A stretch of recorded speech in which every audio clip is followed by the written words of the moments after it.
सभी देवताओं के आग्रह का मान भी नहीं रखा उन्होंने। ऐसे कैसे हमारे महादेव के विवाह का प्रस्ताव अस्वीकार कर दिया उन्होंने।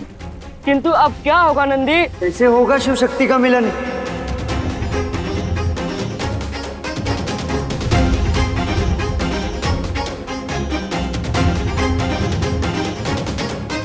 क्षमा करिए देवगण। नहीं पर्वतराज, आपको क्षमा मांगने की कोई आवश्यकता नहीं।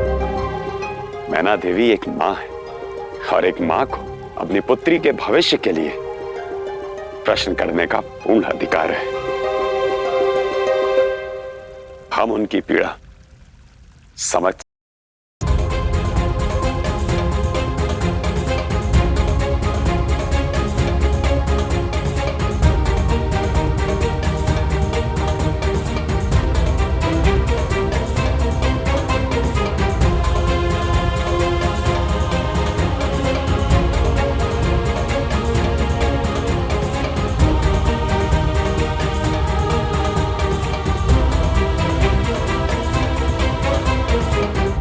बस पार्वती, अब हमें माँ को सच बताना ही होगा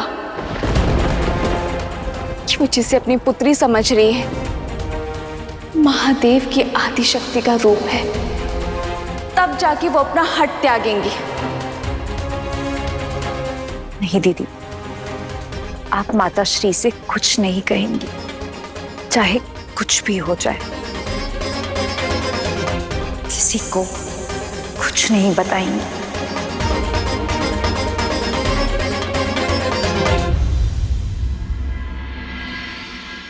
समझने का प्रयास करें देवी मैना। समझ तो आप नहीं रहे हैं एक मां की व्यथा को।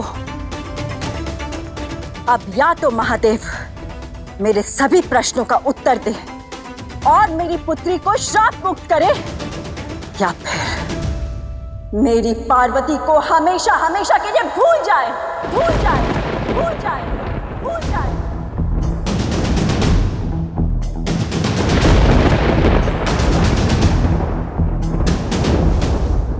मां कहती हैं आप स्वयं को?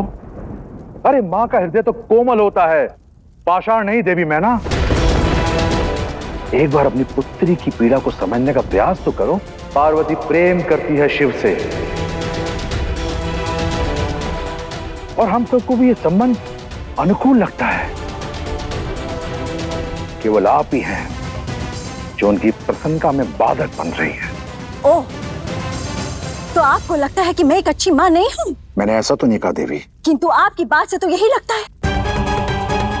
आपको क्या लगता है कि मैं अपनी पुत्री की प्रसन्नता में बाधक बन रही हूं, अड़चन हूं? तो ठीक है, आज इस बात का निर्णय हो ही जाए। पार्वती, शीघ्र आओ यहां।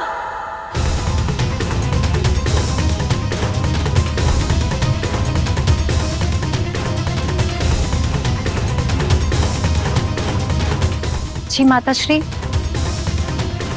पार्वती, तुम्हारे पिताश्री को लगता है कि मैं एक अच्छी मां नहीं हूं। तो चलो आज इस भ्रम को दूर कर ही देते हैं। आज हम तुम्हारे कक्ष से सभी सैनिकों को हटा देती हूं। रात को तुम चली जाना अपने शिव के पास।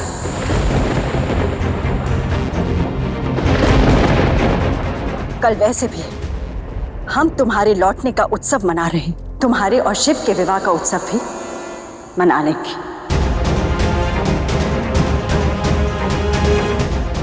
यदि तुम्हें मेरी इच्छा के विरुद्ध जाना है तो मैं अवरोध नहीं बनूंगी।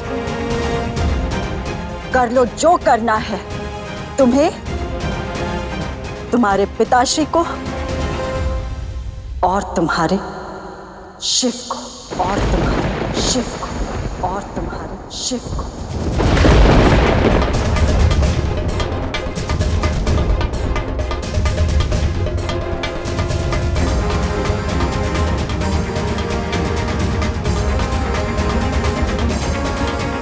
रुकिए माताश्री, माताश्री मेरी बात तो सुनिए।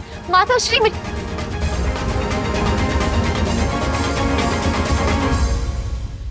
पार्वती, निराश मत हो। अपनी माता को तो तुम जानती हो। जानती हूँ पिताश्री, परंतु माताश्री तो इतनी हटी कभी भी नहीं थी। अचानक ऐसे लगता है जैसे इस पूरे ब्रह्मांड में उनके विचार को कोई नहीं बदल सकता। हिमवान की पत्नी हटी नहीं थी, और जो हटी है वो पार्वती की माता है।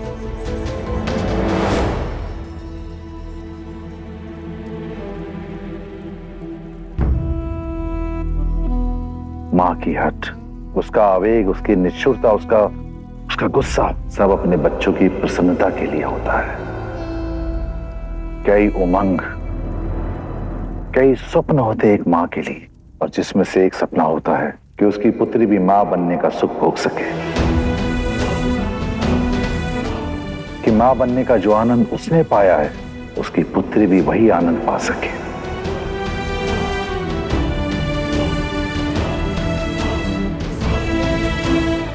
किंतु पिताश्री, ऐसे में शिव और पार्वती का विवाह होगा, अवश्य होगा।